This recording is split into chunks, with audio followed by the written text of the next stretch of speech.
Hi. Almost everyone watches me without a subscription. Please support my channel with a subscription. I try for you. Thank you. Story 1. I'm a kid, but my mom throws me out of the house because my stepdad and his kids don't like me, so I wait until they do. My father passed away when I was 15 years old, and my mother, who was 45 at the time, didn't wait too long to start over and moved in with her new partner just a year later. 2 months later, my dad left everything to me and not even a dime to her, even though they weren't married. My dad's will was so structured that she couldn't challenge it, and she attempted and even asked me to pass over one of my properties to her to show my new dad that he was welcomed, but I couldn't even if I wanted to because my dad's will specified that I must be 21 to access everything he left me. This dude had kids. 18 male, 19 female, their ages now, and my dad is better. I'm not stupid, and I know she didn't want me there. When I turned 17, she asked me to leave my own house because I kept fighting with her dude, and I also reminded him of whose house it was when he wanted to play the man of the house. I also called him John Conroy. My grandparents told me to avoid confrontation, so I went to live with them. My mom would visit me often and tell me how much she loved me, but she needed to keep. I went today because some renovation work will start in a few weeks. I was in the backyard when my mom came in, furious, yelling at me, saying how dare I do that. So we talked, and I let them know they had 2 weeks to leave. Her husband, an unemployed, self-employed, was furious, and my mom and her stepdaughter started crying because the girl was pregnant. I'm sorry, but I made up my mind. My mom's family, even if your mom's stepdaughter becomes pregnant, it is not your responsibility to care for her or any of the other children in the family. You were gracious enough to let them stay until you were 23 when you could have easily kicked them out 2 years earlier when you turned 21. So they need to take responsibility and be thankful that you were gracious for this long already and not attack you over it. Be wary of them destroying the house and revenge. I just thought I'd throw that out there. He tried by calling once and showing at their door while they weren't there. That isn't much far from an officious situation. You were gracious enough to let them stay. This isn't my home, so I can't make the rules. It is something that a landlord is legally allowed to do while a tenant is living in their property, but that goes far beyond the scope of what we are able to discuss here. You are not responsible for her or her husband, and I'm sure they are fully capable of working. Sorry for the pregnant lady, but at the end of the day, these are your assets and home. Go no contact if you can, and tell her where to go. You're not her bank or provider. That was her Joe. Agree. Major red flags that she treated you like rubbish over the years, but when she needs a place to stay, she's happy to leech off you. She's an adult. She made her bed, so she shall. A little bit of history. I have 4 children. My first wife, who gave birth to my oldest son, John, who is now 27, passed away when he was 5 years old. I eventually remarried and gained 2 stepdaughters, Lisa, 25, and 18, respectively. Then, when I was married to my second wife, we had Mike, a young boy who was a teenager. My first wife and I made it a point to provide them with comfortable lives. When John and Lisa graduated from college, we gave them condo units as a gift. We plan to do the same thing when Ann and Mike graduate. In addition, they each have trust funds that will become available to them when they reach the age of 30. I have a lot of reason to be proud of my children. Both John and Lisa attended and graduated from prestigious universities. John is currently employed in a well-paying position as an engineer, and Lisa worked in marketing while pursuing a master's degree in business. She eventually started her own marketing consulting firm while also being a part owner of a spa. John and his girlfriend of 2 years are planning to get married by the end of this year. John proposed to his girlfriend not too long ago, and while she seems nice, he earns significantly more than she does. My son spends a lot of money on her on dates and on expensive gifts. I understand that it's his money, and he can spend it however he wants. She also moved in with him in the condo that I gave him. As far as I know, she doesn't pay her share of the utilities and association fees. Now John is asking for some of his trust fund to be used for the wedding because his fiancée doesn't have much money to contribute to their wedding. Here's where I might be the idiot. Am I the idiot? You are the idiot. So he's done everything you've expected, and you're really going to try to force him into a prenuptial agreement. I understand your position, but if he loses the money, that's on him. So just make it clear you won't bail him out. Am I the idiot? You are the idiot. I grew up relatively poor, and my husband comes from a very wealthy family. Everyone called me a gold D. Don't forget to subscribe, rate the video, and click the bell. It's not a bad idea to have a prenuptial agreement, but the way you talk about everything in this makes it clear that the only thing that matters to you is money. You're the only one who cares, and we have no idea what anyone else thinks or how they are because you only talk about money.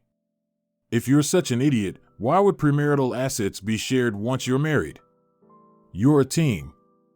Any financial success your son may have after marriage would almost certainly the following day. I had a lengthy conversation with my son.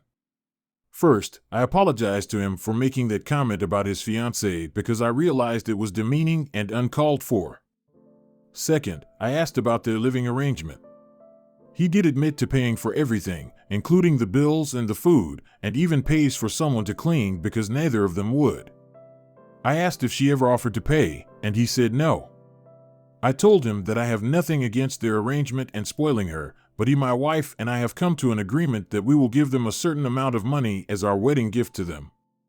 This sum of money should be enough to cover a lovely venue, and there should be some money left over for other costs as well. If he's still not happy, then there's nothing more I can do, and even if they go no contact or low contact, I will still feel at peace with my decision because I provided for him and I tried to protect him. If she leaves him, and my best friend got married last weekend at a destination wedding, and I was maid of honor. Our friend group was bridesmaids. I had originally planned on having my kids stay with my in-laws because I didn't want to exhaust them by bringing them to a destination wedding. However, a few weeks before the wedding, my friend insisted on me bringing the kids for the ceremony because she wanted them to be ring bearers. I had told her that I couldn't just bring the kids to the ceremony you gave so much for her special day, and she couldn't even keep a promise to get a babysitter. Why are you friends with someone who is so manipulative and willing to use you? I'm a 24-year-old woman and have a stepmother who just turned 50. Destination weddings already place a huge burden on everyone involved. As someone not in the United States, this thing about bridesmaids paying for their hair and makeup continues to astound me. Destination weddings already place. My parents got divorced when I was 5, and my dad remarried when I was 8, so I've known my stepmother for a long time, and I rather like her. She's also the mother of my younger half-siblings, so getting along with her is good. I lived with my mom when I was growing up, but I still saw my dad a lot, and by proxy, I saw her for my mother's 50th birthday. I paid for the two of us to stay at. Story 2: My son has significant disabilities, and I hate that this is my life plus 1.5-year update. Before I begin, you should know that I love my child unconditionally. He is so smart in his own way and has a generous heart. I know this. But I also, sometimes, a lot of the time, hate that this is my life. I hate the looks we get. When someone asks him a question, then awkwardly realizes he can't respond. When he has a major, hysterical meltdown in a store and I have to sing and rock him on the floor until he calms down. When other kids realize he isn't as normal as he looks. I hate that he will probably never have a real friend. That I will have to fight for him to be included in everything. That his birthday parties will likely be adults/family only. I hate not being able to go to church without making sure they have an adult with training to be with him. I hate how hard it is to find adults to be with him. And that I have to be the one to train them. I hate that he will be my only child. I don't know that I can handle a second child with disabilities, and it's not fair to him if we bring a neurotypical child into the mix. It's not fair to the other child either. I hate that he has to be watched 24/7. I never get anything done because I am exhausted from keeping him safe while trying to give him room to grow and learn. I hate the appointments, the juggling of specialists and primary care doctors, and trying to remember who needs to be told what. I hate having to sign a cajillion disclosures to share information, and I hate that even my husband has to ask me what all kiddo is going on. I hate that he hurts me. Yes, I understand the reasons: trauma and development and delayed attachment and frustration. But I hate that my baby boy, my darling child, regularly kicks and hits and bites and scratches me. I hate saying, "Kind hands, please." I hate how much I rely on his tablet to occupy him. I hate when people say it's just a phase, or all boys/kids do that. It's not true, and they know it. But no one is comfortable enough to say, that sounds like it sucks. Which is what I really want. I hate that being away from him takes so much planning and money. That we can't hire just anyone to watch him. It has to be an adult with training, or a respite provider, which is impossible to get, or a rare, understanding friend. Or my husband. Most of all, I hate that I hate any part of being his mommy. Because I always wanted to be a mom. And when we found out we couldn't have biological children, I was so happy my husband agreed to adopt. I knew it would be hard. I knew it meant raising a child with disabilities and trauma. And I worked my ass off to prepare for it. But here I am. On Reddit, telling however many strangers that I hate being a mom to a child with disabilities. Because there is nowhere else I can go and be this raw and open about it. And I hate that our society is the kind of place where parents like me can't be raw and open. Because I already know some of you are judging me, or calling me a snowflake, or passing by this post because this sliver of my reality is too much for you to bear on top of your own stuff. But I had to say it. Had to let it out because it's too hard to carry around on top of all the other shit I have to carry every single day.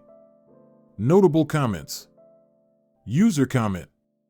Out of curiosity, what exactly did you expect other than a life of struggling with a disabled child? Not trying to be rude, I just can't imagine anything other than a whole lot of pain and frustration. Oop. Just because it is hard and I sometimes hate it, doesn't mean it isn't what I wanted. There are a lot of positives to raising my son, not the least of which is simply the joy of being a parent. I get to celebrate so many wins with his team, with him. I get to meet amazing therapists and people who I never would have if I wasn't part of this subculture. I get to use my strengths in advocating for him and juggling his schedules. But again, just because I chose a hard journey doesn't mean I am immune to it being difficult. Just because I knew how hard it could be going in doesn't mean I can't feel the pain of our struggle while living it. And it doesn't mean I have less of a right to vent than any other parent or person out there. That's the whole point of this sub, isn't it? Getting shit off our chests because we are all human and sometimes it is too much to bear alone. OOP posted an update in our /true off my chest over a year and a half later. Follow up, my son has significant disabilities and I hate that this is my life. February 22nd, 2023. A little over a year ago, I came to this sub to vent about the difficulties of raising our adopted son who has significant disabilities. The response was overwhelming. Many people reacted with anger or hate, but the ones who stick out are the ones who said, and comment or chat, that my post was their truth, too. So I am back, after a little over a year, to share an update to my story and to let those other parents, siblings, and caretakers that it's okay. First, the update. My son has significant disabilities, and I still sometimes hate that this is my life. In the time since my first post, my family has moved to another state to get better services for kiddo, gotten several diagnoses for him, including a rare genetic syndrome, and celebrated the fact that my son has now been with us longer than he was in the orphanage. He is doing amazing in an 8-student autism classroom, started assent-based ABA therapy, and has a couple kiddos who call him friend. Next month he will start play therapy to help with his trauma history, and soon after I will be in individual therapy to help me cope better. Things have improved in a lot of ways. He is babbling more and even sang in a school concert a few months ago. We got a safety bed and medical stroller for him, so I no longer have to spend hours safe holding during a meltdown. And he is working hard to learn to pee on the potty. Best of all, I worked hard to make friends in this new state, and they are so incredibly supportive. Our old support network was great, but these friends literally asked me to train them so they could watch kiddo for me sometimes. My husband and I went on a date for the first time in 2 years last month, all because of these amazing people. But life is still hard and sometimes it really sucks. Last week, in particular, brought me back to the place I was a year ago. Kiddo tried, repeatedly, to gouge out my eyeballs. My arms are scratched to hell from protecting my face, and I had to shut him in his safety bed at one point and just listen to him scream and cry because I was afraid I would fight back if he attacked again. He rage stripped and peed on the carpet at ABA therapy, then bit me when I put him in the car at the end of session. After yet another argument, I threw my wedding ring at my husband, telling him to give it back when things got better. I'm not sure if he will ever give it back. And to top it all off, my mortgage payment overdrew the bank account and my husband reappointed by working late every night. Which would be fine if I hadn't needed help with our son. Overall, I think I am in a better place than I was last year. I know this journey will ebb and flow. We will have great seasons, awful ones, and some that are just SOSO. While I am constantly overwhelmed by trying to parent my son well, I am also overjoyed at getting to watch him grow and learn at his own pace and in his own way. And when things are hard and my eyelids are bleeding, that's the part of the journey I focus on the most. Now I want to address those parents, siblings, and caregivers for whom my first post rang true. Hi. I know you're not okay. And you know what? It's okay to not be okay. It's okay if you feel overwhelmed and crushed and hate this life at times. It's okay to put your kid in their car seat, safety bed, or medical stroller, step away, and just cry because it's too much. It is too much. And you are doing a good job. Just keep trying. I want you to know it isn't impossible to hate the situation and love your child. Those two are not mutually exclusive. And feeling angry or bitter about the situation does not make you a bad person or a bad parent. Parenting a child with significant disabilities is hard and isolating and overwhelming. There is so much to do and you feel like you can never do enough. But you are trying, and that is enough. And you know what? It won't always be this bad. Some days you'll be the version of me who made my first post. Other days you'll be this version of me, the one who is tired but hopeful and able to make one more phone call to get your kiddo that next device/therapy/appointment/whatever that will help them to keep growing. Here's to another year of this wonderful, messy life that is parenting special needs and disabilities. Don't forget to subscribe, rate the video, and click the bell.